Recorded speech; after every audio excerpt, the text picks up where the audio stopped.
2016 жыл тарых жана маданият жылы, ал эми 2017 жыл ыйман адеп жана маданият жылы деп өлкө башчысы Алмазбек Атамбаев тарабынан жарыяланды. Маданиятка байланышкан жылдар өтүп жатканына карабай, Баткен облусунун борборундагы жападан жалгыз Октябрь кинотеатрын заман талабына ылайыкташтырып оңдоп түзөөдөн өткөргөнгө мамлекеттин алы жетпей, жеке тараптарга ижарага берилип кеткен. Барган сайын кинотеатрдын акыбалы барган сайын начарлап кеткен. Электр энергиясына акча жакшы каралбай, карыздар барган сайын көбөйүп, электр энергиясына барган сайын көбөйүп кеткендиктен анан мамлекеттен мен өзүм бул жерде ишканада алар мен инициатива көтөрүп, өзүм ушул жака барып туруп аукцион аркылуу ижарага алгам. 2013 жылдан бери Курбанбек Зайналов Октябрь кинотеатрын ижарага алып иштетип келет. Көрүүчүлөрдүн саны аз болгондугуна байланыштуу театрдын бир бөлмөсүнө кошумча кино залын ачкан. Андан тапкан акча каражатын ижара акысына жана театрдын кээ бир жерлерин оңдоп түзөөгө жумшайт экен. Бирок заман талабына ылайыкташтырып, шарт түзүүгө кирешеси жете бербейт. Бул жерде бирок жылуулук системасы жок. Мына креслолор жумшак эмес, катты. Ошол 70-жылдагы курулган креслолор азыр ушу күнгө чейин иштеп турат.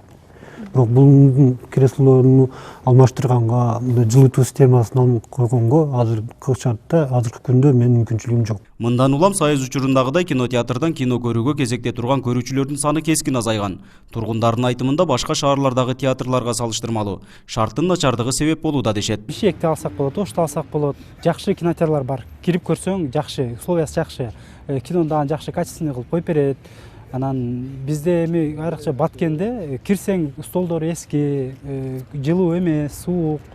Анан көргөндө дагы качествосы өтө жакшы эмес, ушундай условия жок да мындайча айтканда. Ошондуктан башка шаарлардагыдай бизде да условия болсо кирип көрмөкпүз кинотеатрга албетте. Кинотеатр турат, абалы өтө начар, бирок ал жерге эл кирбейт деп айтышка болбойт, бирок кирет. Бирок аз санда кирет. Мисалы 5 киши кирсе дагы кино кое берет. Бирок абалы начар өтө, көп талаптарга жооп бербейт. Эгерде кинотеатр отуруштары жакшы болуп, киргенде жакшы атмосфера болсо, жакшы кино болсо, аймакта деле, эл деле азыр киного кирет. Азыркы учурда кинотеатрдын имараты Маданият министрлигинин балансында турат. Аны оңдоп түзөө ижарачынын милдети экендиги келишимде көрсөтүлгөн. Ал эми ижарачы мүмкүнчүлүгүнө жараша гана иштетип жаткандыгын билдирди. Шаардын бийлиги биздин карамагыбызда болгондо кинотеатрдын абалына көңүл бурмакпыз дешет. Бул республикалык кинематографисттер эмесинде департаментине карайт экен. Түз ошолор тейлейт, мындайча айтканда.